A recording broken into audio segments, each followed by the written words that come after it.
What if someone told you to take your vacation, but also told you you're not allowed to take your vacation? Like some kind of corporate logic puzzle designed to melt your brain. Well, that's exactly what happened to me. And instead of panicking, crying, or letting my unused days evaporate like steam, I did something different.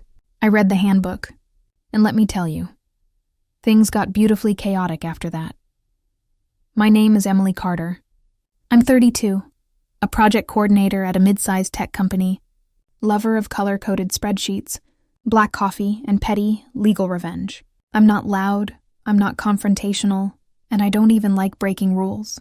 But if you try to play games with me, especially over something I earned, I will go full Sherlock Holmes with a highlighter. And this time I didn't just save myself. I accidentally triggered a company-wide PTO uprising.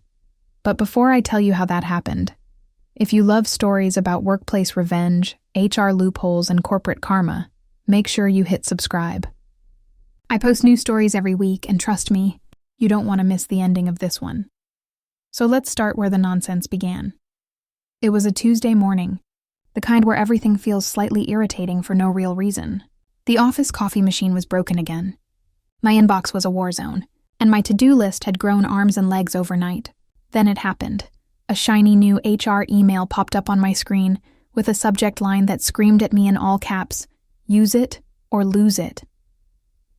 Mandatory PTO deadline. I didn't think too hard at first. Every company does this toward the end of the year. I opened the email expecting the usual fluffy corporate language. We value work-life balance. Remember to recharge.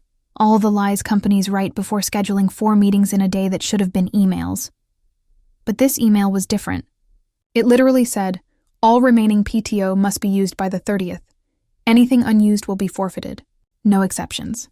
I scrolled twice, waiting for the unless approved by manager clause. Nothing. They said use it or lose it. Clear, final, forceful, cool, great. I had 10 days left. I already knew what I'd use them for. A full day with my mom, an afternoon off to finally deal with the cursed kitchen sink that sounded like it was possessed by a demon, and honestly, a few lazy mornings just to sleep.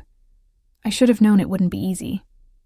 That same afternoon during our daily team stand-up, my manager, let's call him Pete, clears his throat and drops this on us. Just a reminder, team. No one can take any time off until the first quarter end. No exceptions. I actually sat there blinking like a confused Wi-Fi router. The words made no sense together. HR said we have to take PTO this month. Pete said we can't take PTO this month. I raised my hand, politely, because my mom raised me better than the people I work with. Hey, Pete, HR just sent an email saying we have to use our PTO by the 30th. So, how do we do that if no one is allowed to be off? He shrugged. Actually shrugged, like a human emoji. Talk to HR, so I did. I emailed HR. They replied, your manager handles PTO approvals. Please coordinate with him. Cute. A loop. A bureaucratic Mobius strip. Most people would give up there, but not me. Not anymore. I opened the employee handbook, the one no one reads unless they're desperate or plotting. And within less than 20 minutes, I found a sentence that might be the greatest gift corporate lawyers have ever given the working class. On page 14, under paid time off policy, in calm, tiny font, it said, PTO requests not explicitly denied in writing within 48 business hours are considered approved. I stared at that line like it was the first ray of sunlight after a 7-month winter. And then, just below it, an even juicier sentence. Partial day PTO may be taken in minimum increments of 1 hour. Oh. Oh, yes. If they were going to play stupid games, I was going to win stupid prizes. Instead of requesting my 10 remaining days as big, obvious blocks like a normal person, I submitted 10 separate requests. Each one just inconvenient enough to cause chaos. 2 hours off every morning next week. 2 hours off every afternoon the week after. A random Friday from 3 to 5 to wait for a plumber, and 1 full day to visit my mom. 10 independent requests, each one going into the official HR portal. The one that automatically emails my manager and CCs a shared inbox no one checks. I even triple-checked the system to be sure. Then I did nothing. No reminders, no follow-up. No warning. 48 business hours had to pass. If Pete ignored it, that was legally the same as approving it. So I waited. Thursday morning, I opened the portal, one by one. Every request changed from pending to approved. A green check mark, a tiny confetti animation, pure beauty. Monday came. At 9:58 a.m., I cheerfully typed in the team chat, heading out for my approved PTO. See you all at noon. 3 seconds later, Pete messaged me. We need you on a client call at 10. Hop on. I responded with a screenshot of the handbook policy and the portal approval. Then silence. For a solid minute, the typing indicator popped up, 3 dots, then disappeared. Then popped up again, then disappeared, and then nothing. I smiled so hard my face hurt. But that was only the beginning, because what I did next accidentally inspired a movement that management truly did not see coming. And the best part? Everything I did was completely, perfectly, corporately legal. By Wednesday, the office calendar looked like Swiss cheese. It started small, just me slipping out for my approved morning PTO. But humans are curious creatures. When people notice you cheerfully logging out in the middle of the day, they start asking questions. And when you tell them you used PTO that management wasn't allowing, their brains short-circuit a little. By noon on that first Monday, 2 teammates whispered me the same message. How did you get yours approved? I didn't hide anything. I literally sent them a screenshot of the handbook and said, Page 14. If they don't deny it within 48 business hours, it's automatically approved. Just use the portal. Most people had never read the handbook. Some didn't even know it existed. But suddenly everyone was remembering they also had unused PTO. And if HR was serious about use it or lose it, nobody was about to lose anything. By Tuesday, more people started submitting requests. Not big chunks, little slices like I had done. An hour here, 2 hours there. Someone took PTO from 11:17 to 12:47. I have no idea why those numbers. Maybe they had an appointment. Maybe they just wanted lunch and a nap. Either way, the portal started filling up with requests. By Wednesday afternoon, there were 27 separate PTO approvals across our department. Meetings started colliding with empty chair icons. Zoom calls were missing people. Deadlines slowed. It was as if everyone suddenly remembered they were human beings who needed rest. Management did not love this. At 3:30 p.m., I got called into a quick sync with Pete, and when a manager says quick sync, it's never quick, and it never syncs. He joined with his camera on, looking stressed. Not angry, just exhausted, like a man who just realized someone found a loophole he never saw coming. I need to understand what's going on, he started. Half the team suddenly has scattered PTO blocks everywhere. This isn't sustainable, I smiled politely. I'm just following the HR email. Use it or lose it, he rubbed his forehead. When I told the team no one could take time off until the 1st, I meant full days, like vacations. Not random hours. I slid my chair closer to the screen like a lawyer in court. The handbook allows PTO in 1-hour increments. It doesn't say we have to take full days. He stared at me, and I could tell he was mentally screaming, not because I was wrong, but because I was right. I continued. And since requests not denied within 48 business hours are automatically approved, we're just following the rules. He paused. A long pause, the kind where you can practically hear the Windows error sound inside someone's brain. I didn't think anyone actually read the handbook, he said. I bit my tongue to avoid laughing, because honestly, that was probably true. Most employees never read those things, but I'm not most employees. After the meeting, I told a few coworkers exactly what happened. Not to brag, but because I genuinely believe if you give people information, they deserve to use it. By Thursday morning, everything went nuclear, quietly, politely, professionally, but nuclear. Someone in marketing took PTO for the last hour of every workday, forcing meetings to wrap early. 2 analysts took alternating mornings off, which meant no one could schedule team calls. Someone in finance requested a single hour off at 9 a.m. every day, which mysteriously pushed our daily stand-up to 10:30 instead of 9:15. And then my favorite. One guy took PTO from 3:55 to 4:55 p.m. every day, which meant he technically left early without needing to ask permission to leave early. Genius. It didn't take long for senior leadership to notice. Because here's a thing companies hate more than anything: paying for someone's time while that person is not actively producing. If we didn't take these hours now, they'd have to pay them out later when people quit. And trust me, people were quitting. Thursday afternoon, HR sends a new message to the entire company. It looked nice on the surface, but you could feel the panic trapped inside the corporate wording. We encourage employees to coordinate PTO with their managers for optimal business coverage. However, previously approved PTO remains valid. Translation: we can't stop you, but please stop. Everyone saw right through it. On Friday morning, Pete called an emergency huddle. Cameras on. No excuses. He looked tired, like a parent whose kids discovered loopholes in his house rules. Productivity is dipping, he said. We need everyone focused for quarter end. Someone asked, then why did HR tell us to use our PTO this month? He didn't have a good answer. I raised my hand. We followed the instructions given. We requested the time. It was approved. If the company needed a different policy, they should have communicated it. He sighed. When I said no time off until the 1st, I didn't expect people to take random hours. I nodded. Respectfully, you said no time off. HR said all PTO must be used this month, and the handbook says if you don't deny our requests in writing, they're approved. We're just doing exactly what the company asked. Silence. Not hostile silence, the defeated kind. By the next week, everything went quiet again.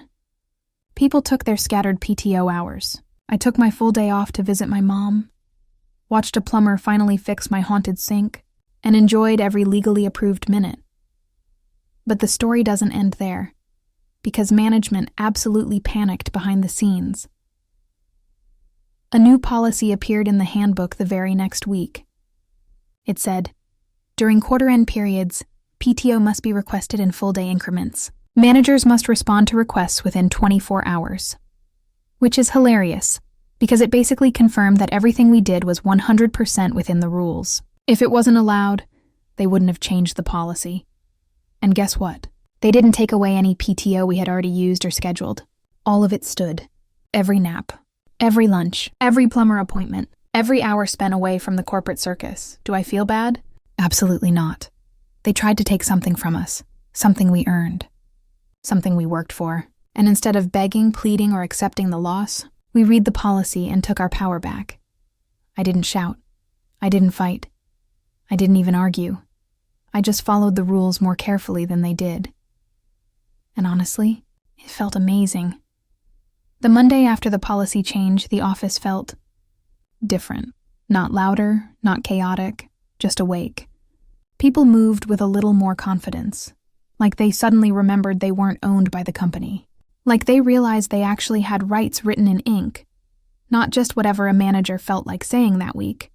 But my manager, Pete, he looked like a man trying to prevent a flood using duct tape. He called another quick check-in, company speak for, we are panicking politely.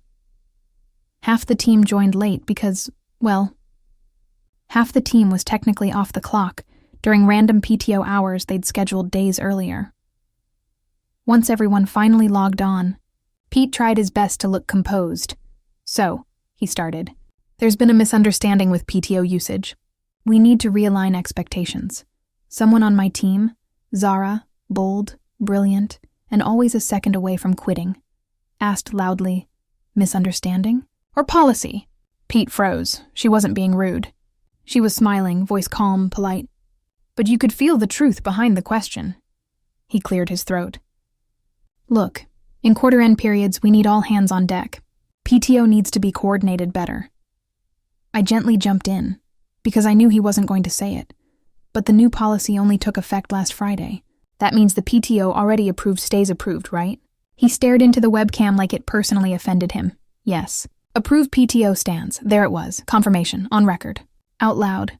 People smiled quietly to themselves. Some even turned off their cameras so he wouldn't see it.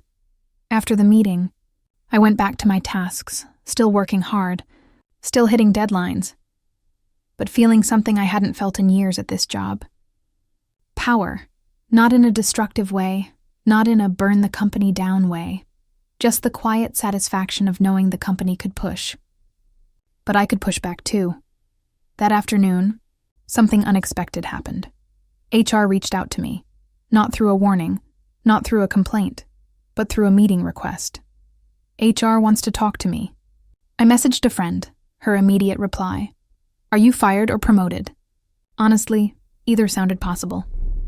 When the HR call started, I braced myself. 2 people from HR were on camera, one smiling politely, the other with a face so serious it could curdle milk. Thanks for joining, the serious one said. We wanted to clarify some things. I kept my tone calm. Of course. We noticed a large amount of PTO was suddenly submitted and approved across your department, she said. We want to make sure everything done was compliant. I almost laughed. Compliant? I practically danced with the handbook like it was a holy text.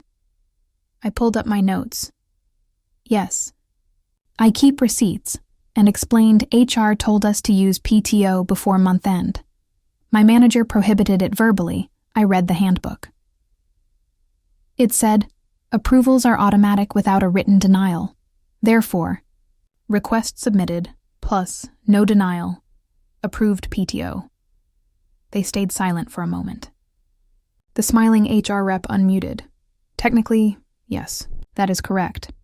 Then the serious one asked, why didn't you escalate to HR instead of using the policy loophole? I raised an eyebrow. I did escalate. HR told me to speak to my manager. My manager told me to speak to HR. I was passed in a circle. Her lips pressed together. Checkmate. The smiling one nodded. We'll be updating the policy to avoid that happening. Again. There it was. That was the entire purpose of the call. Not to punish me, not to reprimand, but to understand how they got outsmarted by their own rulebook. After the meeting, one of my teammates messaged me. Are they angry? I replied, they're professionally embarrassed.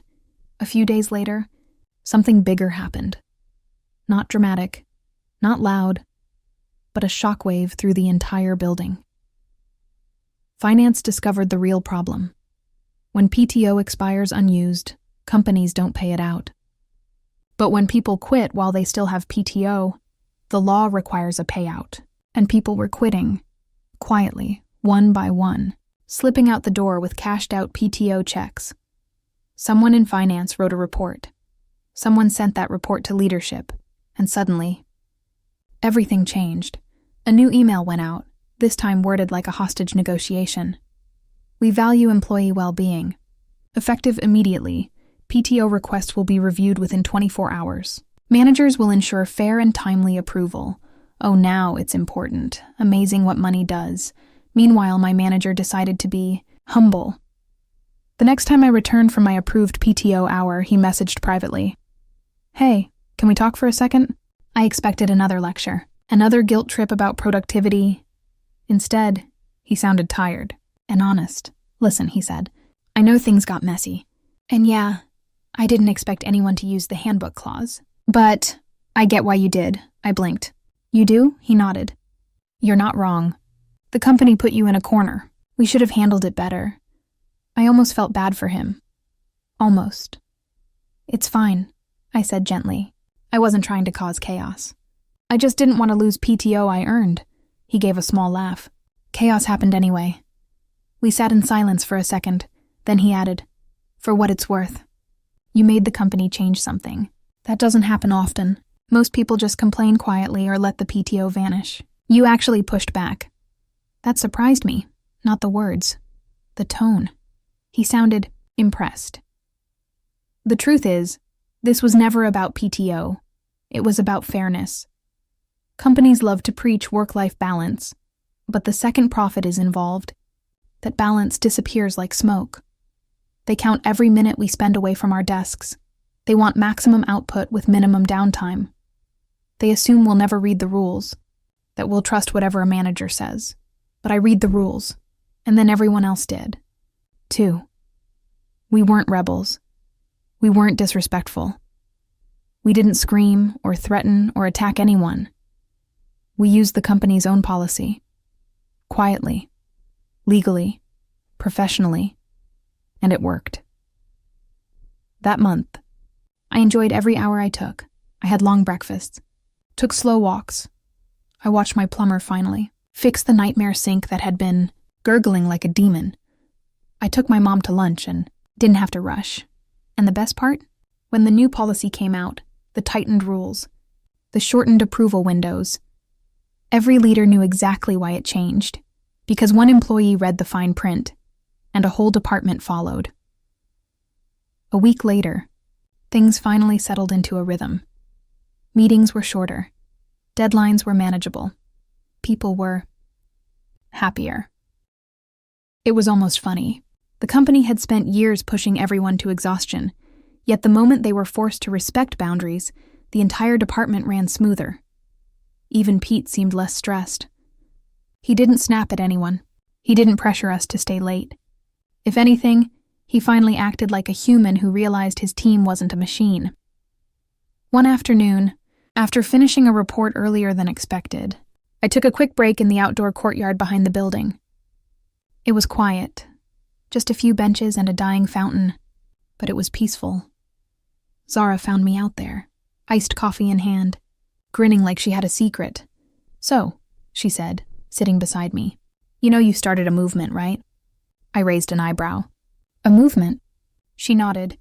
"People in accounting are doing it too, and sales, and IT. Everyone started reading the handbook." I laughed. "Oh no, what have I done?" "Oh yes," she said, dramatic as ever. "You showed everyone the magic of literacy." We both laughed. It felt good. Not petty, not vengeful. Just satisfied. Like the office had found its spine again. Then she got quiet and added softly, "Thanks." None of us would have pushed back alone. That caught me off guard. Because I hadn't done this to lead anything. I hadn't done it to make a statement. I had done it because I was tired of being ignored, tired of being passed in circles, tired of companies, pretending we should be grateful for crumbs.